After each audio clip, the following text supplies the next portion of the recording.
Good morning. Welcome, everyone.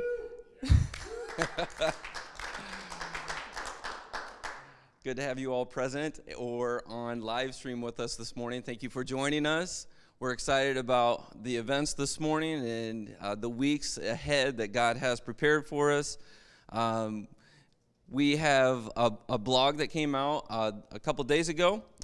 Check it out if you haven't already. If you haven't read Gloria Doty's challenge to the women, she did a fantastic job of presenting that and just making our wives and the women in our lives feel much appreciated. Even sometimes when they do behind the scenes work, we know what that feels like. And so point them in that direction, show them that devotional. Read it yourselves. It's really good. She did a great job on that. So any chance you get to check out our website and just kind of navigate through it, you'll find some things in there maybe you didn't know existed. And we're still planning on having our marriage conference in November at this point. That's something the pastors and Skip and I are still trying to figure out. But as of right now, it's still on. So keep praying about that. That'll be clear as to what we should do about our marriage conference in November. So that is really all the announcements that I have this morning. I think Skip is going to introduce our guest speaker. From my perspective, I really appreciate Terry. If you know anything about him, his granddaughters and my daughters have been in a lot of sports together, and I guarantee you that Terry is that guy, that grandpa that is always going to be there for them. He's there cheering for them, coaching them, whatever he can do just to be involved in their lives. And we always talk about dating our children or dating our grandchildren, and I guarantee you he is a perfect example of that in our community. So that's what I appreciate about Terry, and just his sweet spirit about himself too. So thank you, Terry. Great, and I have the honor of officially introducing Terry Freeborn. Terry is one of those guys that no matter what day it is, if there's rain or shine, he's got a smile on his face.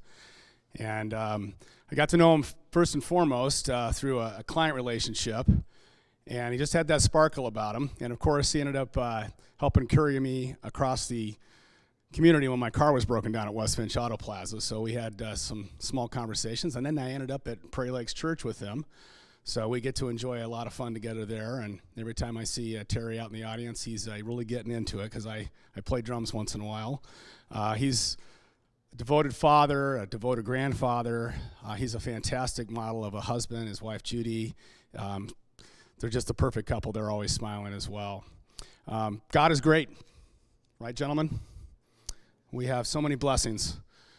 Today, another blessing, the weather is beautiful. And what's been on my mind and my heart this week is fatherhood.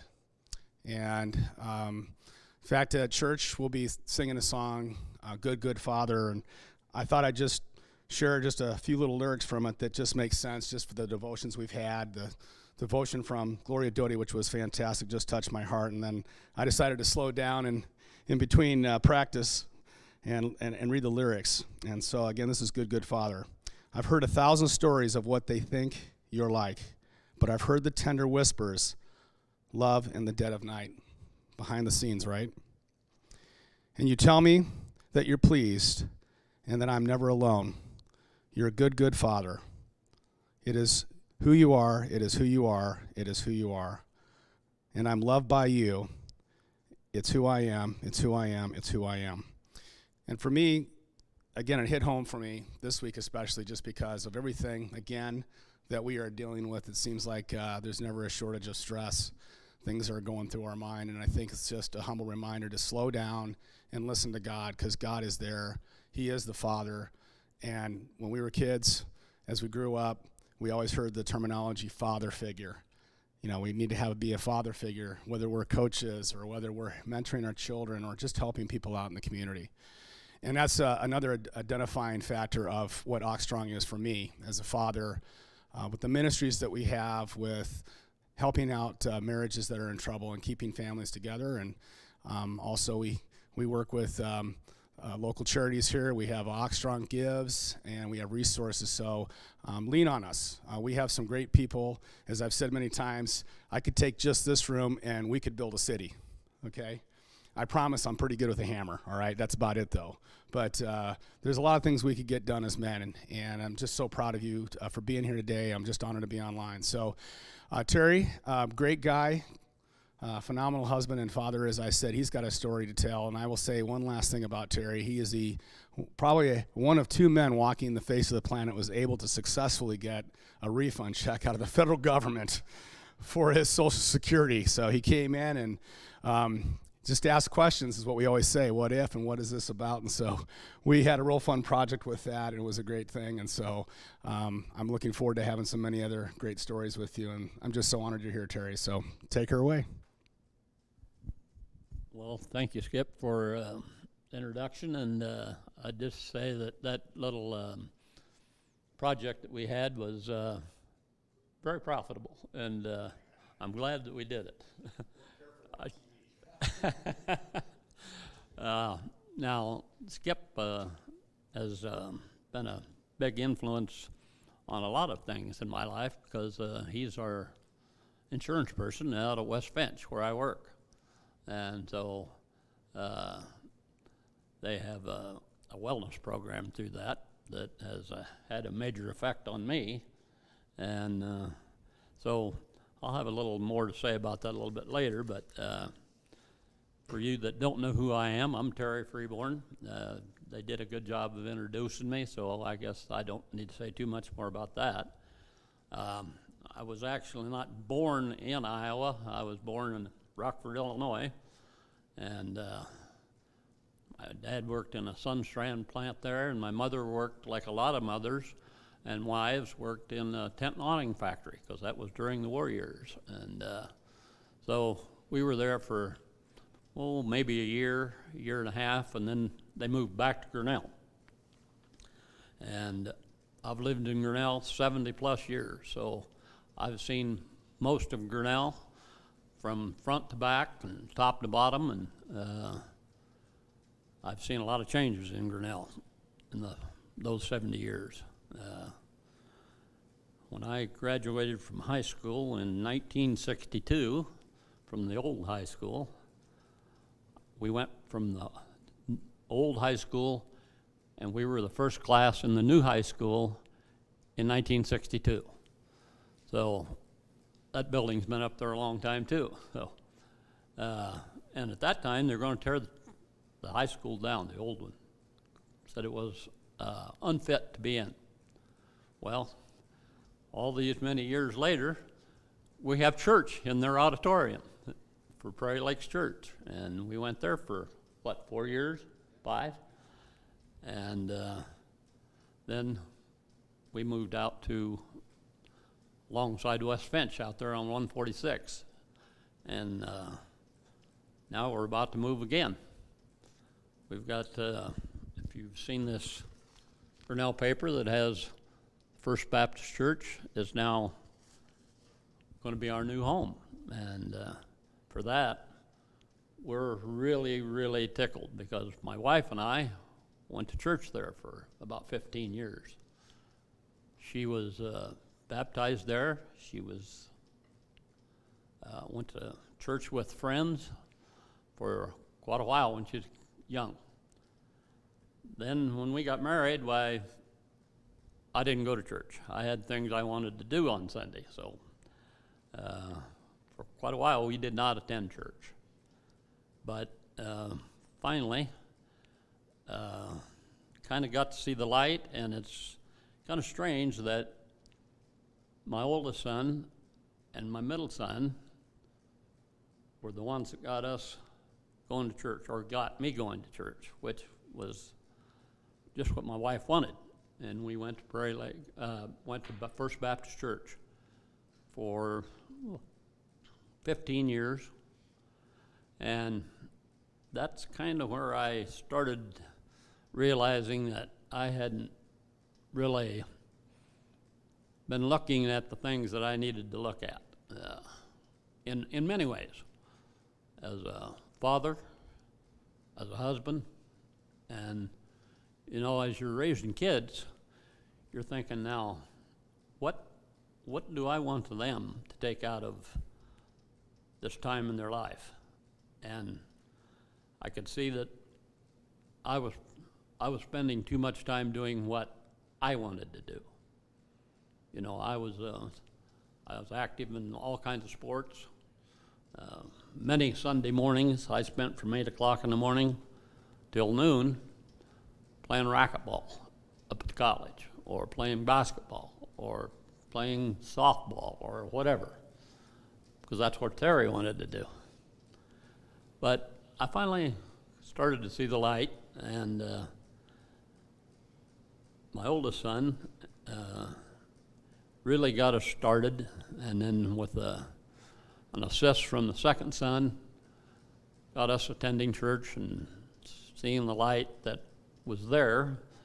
It just, I was ignoring it, like probably some of you have done. And once you see that light, then you hope to grow in your walk as you see other people growing.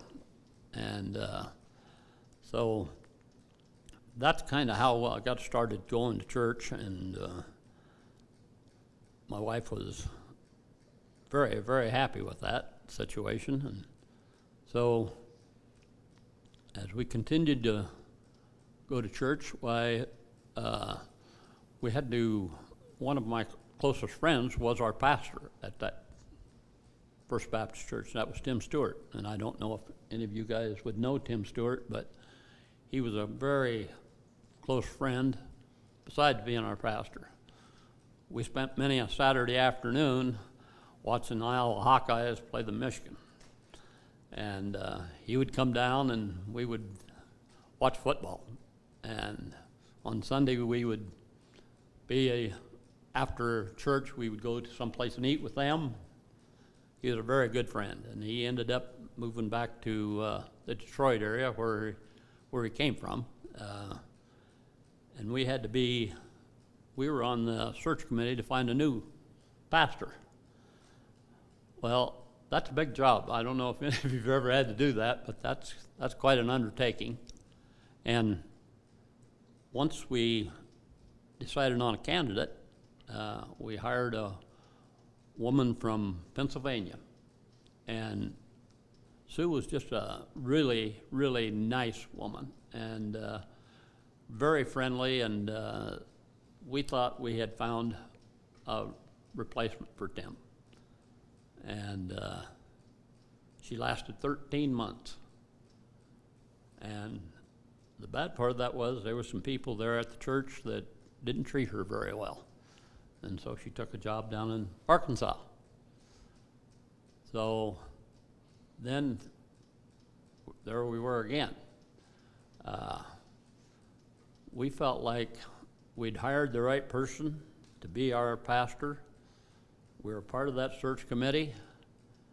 And when this happened, we felt like we were no longer going to the right church. So we started a search for a new church to go to. That's not a pleasant undertaking either. You go around to different churches, and the welcome you receive, maybe you're going to be there once, maybe you're going to be there twice, you don't know when you go there, but what happens in that first time you attend has a lot of influence on whether you're going to be there a second time or even ever again. Well, we ended up over at the Way in Newton, and I don't know if any of you know that church, but they were just growing like wildfire. They were a group of people that used to go to Pella, to that church down there, and they finally figured out, well, why are we driving to Pella every Sunday? Why don't we just start our church right here in Newton? So they did, and they had 3 services on Sunday and 1 on Saturday night. They were growing that fast. And so we kind of felt like we got lost in the forest and the trees kind of thing, where you were part of the forest, but you weren't an individual. So we were there about 2 years, and then when Karen Dillon invited us to come to the first Prairie Lakes at Grinnell, we thought, yeah, we'll come. We've been going to Prairie Lakes Church ever since, and it's been a great experience for us. We know a lot of the people that were going to that church. They were driving all the way to Cedar Falls to attend church, and that takes dedication when you think about that drive and spending a big share of your day because of church. So we thought this must have something really enlightening, or something that draws them to do that. So we were very impressed with that. And when she first told me that the sermon would actually be on a screen and not have the minister right there in front of you, I thought, well, I don't know whether I could do that or not. Having had close friends be the minister that you had dinner with afterwards and all that type of thing, I thought, boy, I don't know if I like this or not. But after John Fuller got up there, and 5 minutes into his sermon, I'd forgotten he was even on the screen. It was like he was right there, and he was speaking right there to us. So that's the kind of feeling that this Prairie Lakes Church really gives me and my wife, that kind of a family feeling that we had with the other Tim Stewart's church and with Sue's church. And I felt like, and my wife feel like, that's what brings you back to church, is that family feeling, that people that have the same beliefs about how life should be and how your walk should go with the Lord could be a group again, a family group. And so this virus thing where you couldn't go to church and you had to watch it on the screen and all that, having the minister on the screen at church, that's one thing. Having to watch it at home on the screen is not church for me or my wife. We want to go and be able to talk to people there that we know, we feel like a family, and you can talk to them about their families and what's going on in their lives, and you can share what's going on in your life. And we've shared a lot with our church group. We've got several people there that we really feel like are not necessarily just church members, they're family members. And we've had some issues in life. Our oldest son, Mick, he suffered an aneurysm to the valve in his heart. And he was working on an oil rig up in the bay in Anchorage, Alaska.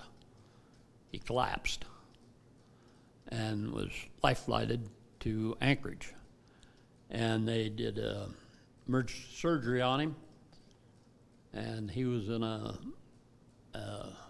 induced coma for 2 weeks while they got his blood pressure medicine to where it needed to be.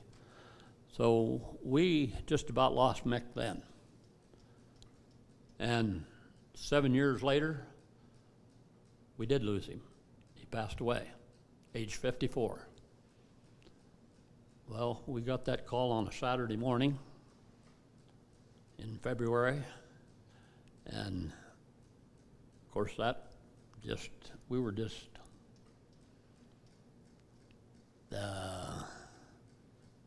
overwhelmed with the grief that we felt.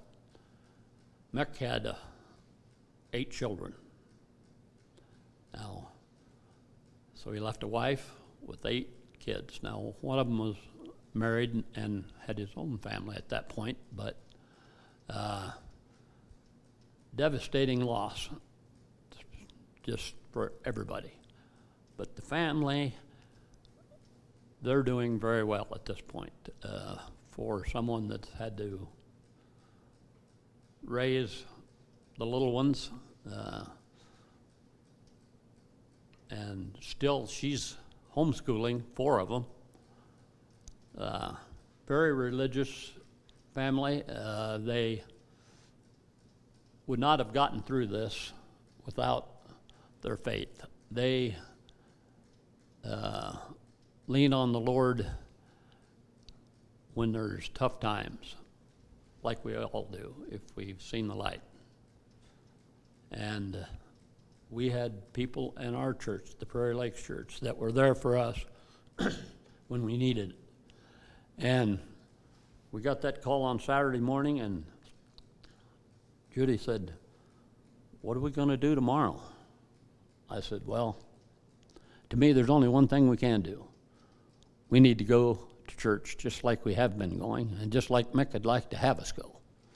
So that Sunday morning, we were in church, and we shared with Phil, Cullum, our pastor, what had happened, and he was there for us. And that church family was there for us. And we received a lot of prayers from this group for that loss that we suffered. And I think that really was kind of the frosting on the cake as far as what Mick had brought us to as far as following God. And that made it that much stronger that we had a family right here, because Mick and his family live in Nashville. So that's a long haul over there. But we communicate a lot, by phone and text, whatever, but they just were, the church was there when we needed them, and lo and behold, there's been a lot of events that have happened that church has been a key for us. In July of 2018, I had open heart surgery, and I had an aneurysm to the main artery in the top of your heart. Now, that was actually diagnosed 5 years before that. So when they diagnosed it out here at Grinnell, they said, well, they're going to be operating on you within the week. That was in 2013. So I get down to Iowa City, and they say, oh, no, we don't do any operating until it gets to be a 5.5, and I was at a 4.9 then. So they said, you go home, come back next year, we'll look at it again, and we'll see how you're doing.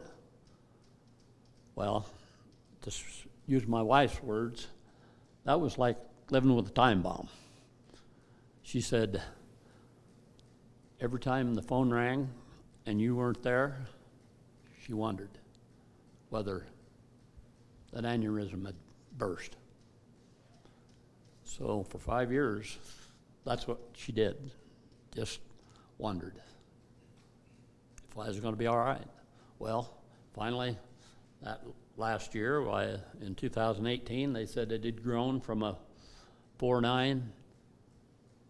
Over those years, it had grown from the last year it went from a 5.2 to a 5.5. And he said, it's time to operate. Well, when they tell you it's time to operate and they're going to shut your heart off for 3 hours, work on it, and then jump start it like you do your car, you're not sure you want to do that. But I'd lost a grandmother, a father, an uncle, an aunt, and a son, all the heart-related things. So really, you don't have no choice. You just say, what time am I supposed to be here, what day? So we went up and they did the surgery, and I spent 9 days in the hospital. And, you know, for a man to feel as helpless as I felt after that surgery, that's humbling. So you get a lot closer to God when you're in that weakened condition, I can tell you that. I had a lot of time to pray, and I had a lot of time for people to pray for me, and they were. I had people come to the hospital and visit me, and so you find out you got a lot of friends that you didn't even really know you had. I was 9 days in the hospital, and then after I got out, why, they would walk you every so many hours around the ICU unit. And to have someone have to walk with their hand in your belt, and you have to have a walker, very humbling. You know, you don't realize what that does to you. So I got out of the hospital, then I had to have 12 weeks of rehab out here at Grinnell. And so twice a week, I'd go out there for about an hour and 15 minutes and ride the treadmill and do the elliptical bike. Well, from the 9 days in the hospital, which I didn't hardly eat anything, didn't have no appetite. I really just didn't feel like eating. And for me, that's something. At that time, I weighed 260 pounds. So I didn't miss any meals. Well, I lost a little weight there at the hospital. Then I did the rehab, and I lost some more weight. And I thought, you know what? Somebody's trying to tell you something here. This would be a good chance to try to do something about this extra weight you're packing around. So we have a wellness person out at West Finch, and she had some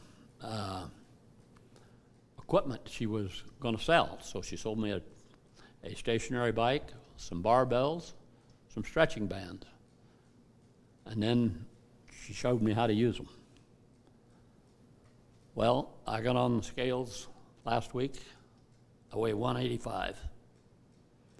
So every night after supper, I spend an hour and a half doing some kind of exercise.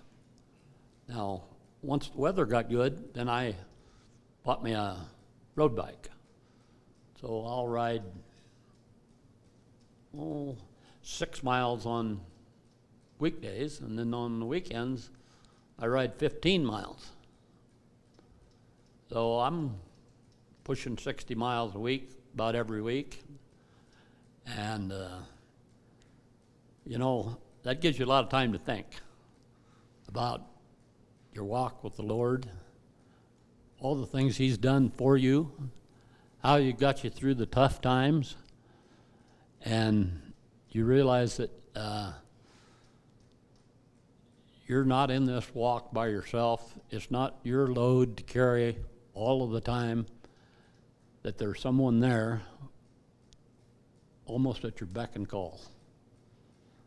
If you just listen and you just watch and see what people are having happen in their lives, that the Lord is there. And when you start seeing that, you're growing in your walk. I don't know that sometimes you actually realize you're walking towards Him, but you are. And once you have that assist, that crutch, whatever it is to you, grab hold of it, hang on to it. It's the best decisions you'll ever make in your life. and it'll make life a lot better. I can guarantee you that from my own personal experience. Now, I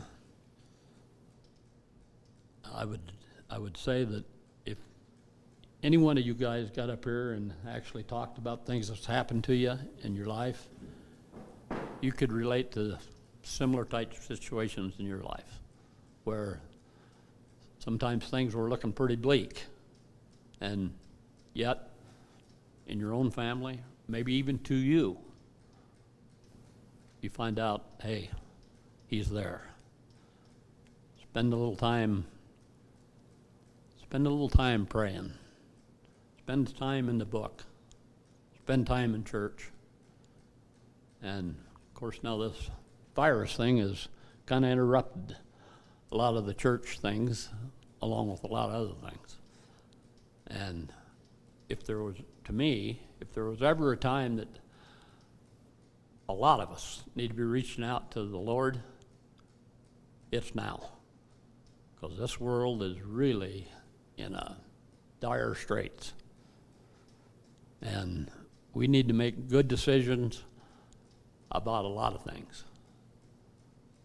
As we obviously see, a lot of people are not making very good decisions about a lot of things. And it's costing people lives, jobs, and just all kinds of tragic things. So if there was ever a world that needed to reach out to Jesus, it's now. And I can just say that I've reached out, my family's reached out in a lot of situations, and we realize that he's there and he's helping you if you'll just reach out. And so that would be my my wish for everybody in this room and all of the Grinnell and all over the world. Reach out. Talk to him. He's there all the time. I just think that there's people that think they need to do things their own way and not regard for other people and not respecting other people. And so we see the turmoil we're in. And I don't think it's going to get better right away soon unless people start looking at the things that we need to look at.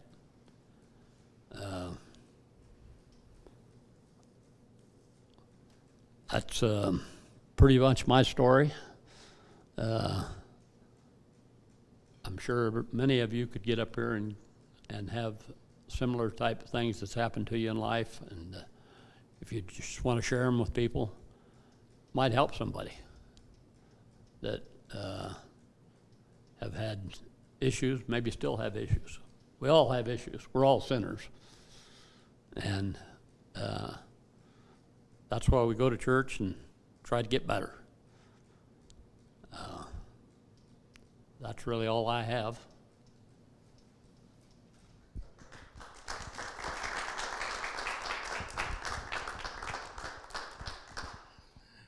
Thank you for joining us this morning, and we're going to close the live stream for now, and then we'll continue here as a group. But thank you for joining us if you were able to this morning, or if you can catch us on YouTube later on.